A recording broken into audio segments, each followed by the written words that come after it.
Okay, so I want you to picture something. It is the year 2091. Right. You are lying in a hospital bed, or maybe you were just at home and you were reaching the end of your life. Hmm. But instead of the screen fading to black, like just a sudden click and lights out, it is more like a dimmer switch. Yeah, that is a very gentle way to put it, actually. Right. But that is the reality in the world we are jumping into for today's deep dive. Death isn't this binary on or off event anymore. It is a process. Exactly. It is a gradual dissolution. Right, and that is because of this massive digital infrastructure that the source material calls the mesh. Right. So because we have this technology now, this ability to basically upload and back up and distribute human consciousness across massive server farms, the line between being alive and being gone gets incredibly blurry. It is super messy. It is. It creates a gap. And in that gap, you get what they call the between states. Which brings us to the absolute star of the material we are looking at today. His name is Virgil. And his job title, I mean, it is arguably the coolest thing I have ever heard. He is a Bardo Browser. It is very evocative, isn't it? It sounds like a web browser for ghosts or something. And Bardo comes from the Tibetan Book of the Dead, right? It does, yeah. The Bardo is that intermediate state between death and rebirth.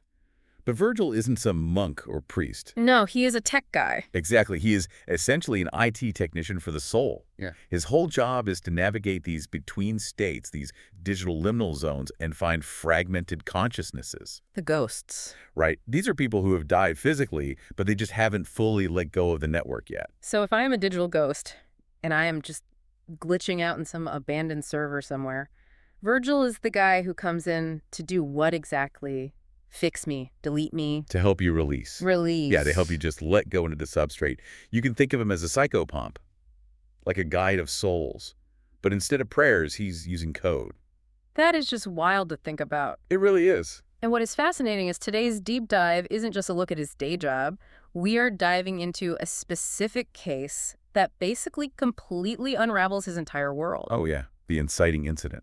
Exactly. It starts when a woman named Yuki Tanaka hires Virgil to find her sister, Dr. Yuki Tanaka. And this is where the stakes just get incredibly high immediately. Yeah. Because Dr. Yuki Tanaka isn't just your average missing person. She was a renowned neural researcher. A genius, basically. A total genius. And when they finally found her physical body, well, it was not pretty. No, she was found floating in Shenzhen Bay.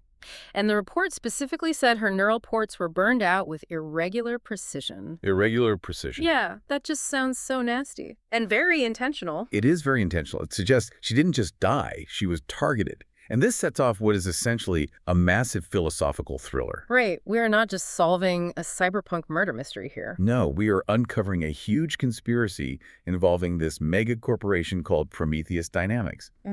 And wrapped up in all of that is this radical new theory about what it actually means to be you. The coalition self. Yes. We are definitely going to get deep into that because honestly, it kind of broke my brain a little bit when I was reading through the source notes. I have the same reaction. But before we get to the heavy philosophy, I really need to understand the world a bit better. Let us talk about the geography of digital death.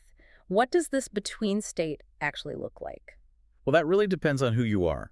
So if you or I were to log into the mesh in 2091, it would probably look like a city or maybe a landscape. Like virtual reality. Exactly. You would see highways of data buildings made out of files. It is a metaphor that is designed specifically to keep the human mind from going completely insane.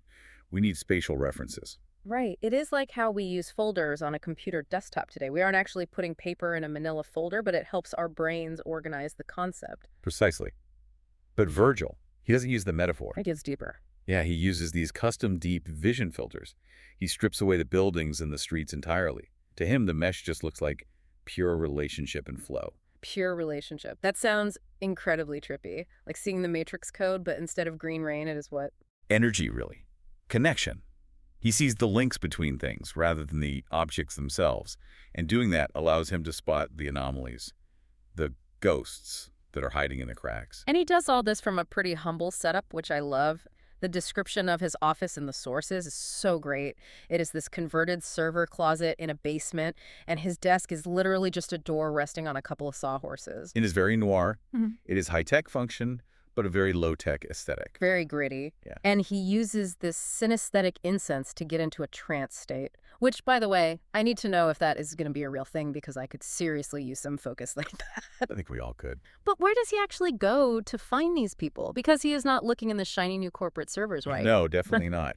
He goes to what they call the deprecated zones. Deprecated. That is an old coding term, isn't it? It is. It refers to software features or code that are outdated and discouraged from use, but they haven't actually been deleted yet. So in this world, there are these vast swaths of the digital infrastructure that are just abandoned. Like digital ruins. Exactly. Old servers, forgotten cloud storage from 20 years ago. That is genuinely spooky. It is like exploring an abandoned shopping mall, but the whole thing is made of old data. And that is exactly where the ghosts get stuck.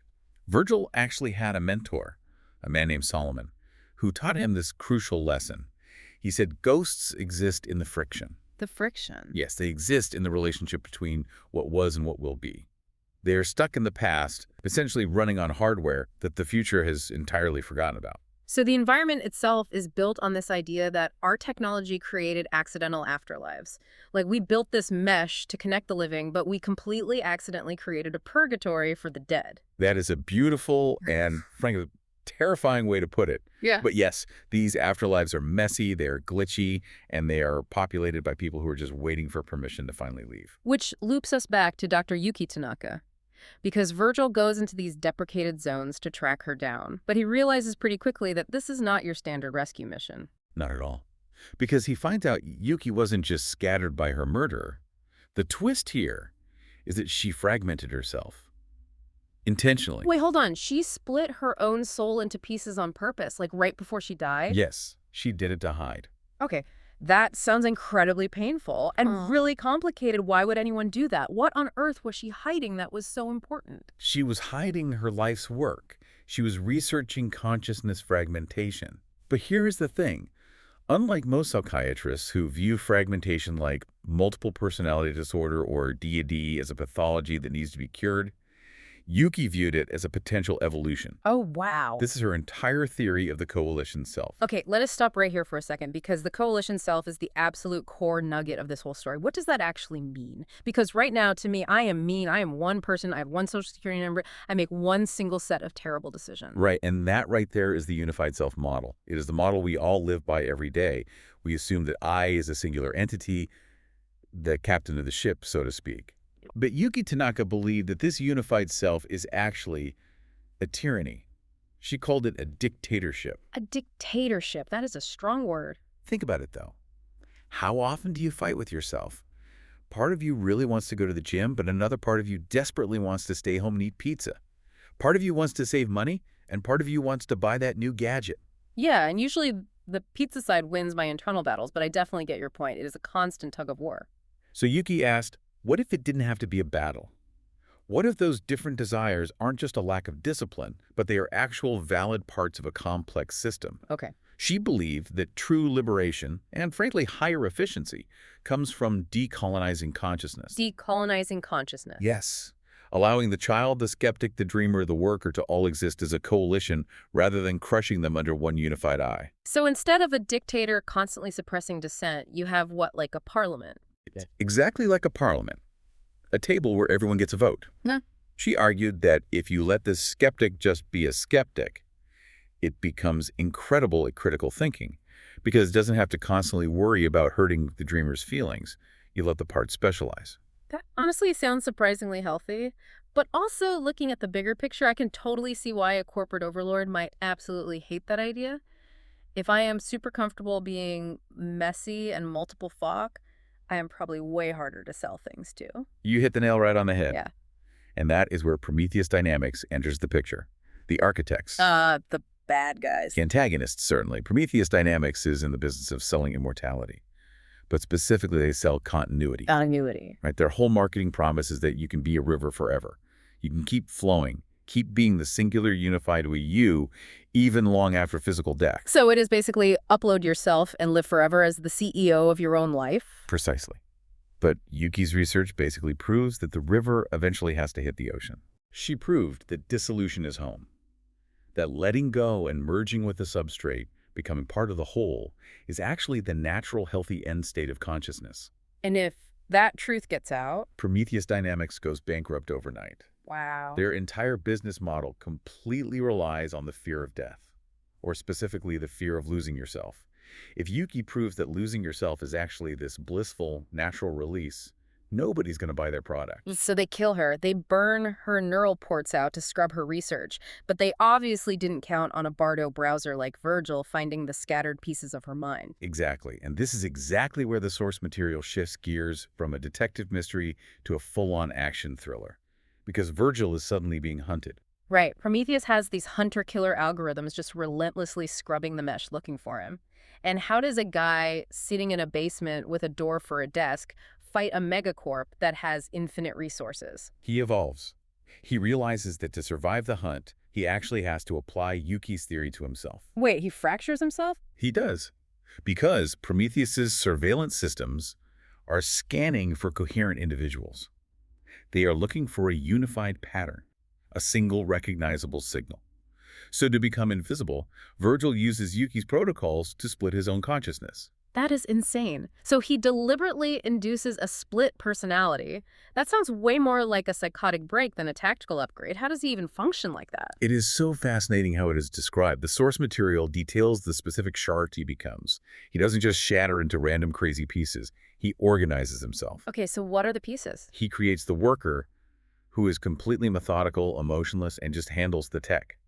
He releases the child who has these hyper-alert, totally reactive instincts from growing up in the Shenzhen Strong. So the child is basically his early warning radar. Exactly. Then there is the griever who holds all the pain, the heavy memory of his old mentor, Solomon. And then there's my absolute favorite, the doubter. The doubter. Why would you intentionally want a part of you that just doubts everything you do? That sounds incredibly annoying. Normally, yes.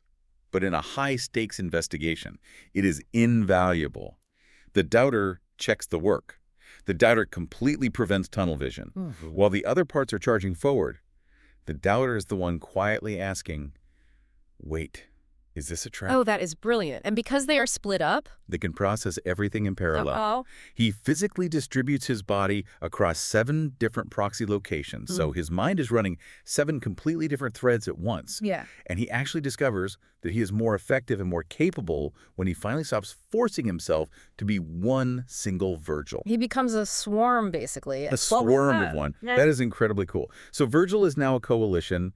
He is totally invisible to the corporate scanners because his signal just looks like random background noise. Right. And he is searching for Yuki's proof. But the proof isn't just a simple file write. He doesn't just stumble on a hidden USB stick in the metaverse. No, Yuki was way smarter than that. She encoded her research into the actual experience of helping other ghosts. So to unlock the data, Virgil has to literally do his job. He has to help specific fragmented souls transition. We really need to talk about these ghosts because this section of the notes completely hit me. It wasn't just tech jargon anymore. These were genuinely heartbreaking human stories. They really are the emotional anchors of the entire story. The one that really stood out to me was the soldier. Yes. That is a horrifying example of this technology just gone completely wrong. He was an early test subject for Prometheus Dynamics. And they didn't just upload his mind. They shattered him into 47 different nodes just to test their distributed processing tech. 47 notes. So this guy is in 47 places at once. Imagine hearing 47 voices in your head, all screaming, all completely confused, all technically you, but totally unable to connect with each other. Yeah. It is just constant cacophonous agony. He is a soldier who literally can never stand down. God, that is awful. So how does Virgil even help him? You can't exactly just talk a guy like that down. Virgil has to coordinate a perfectly synchronized release.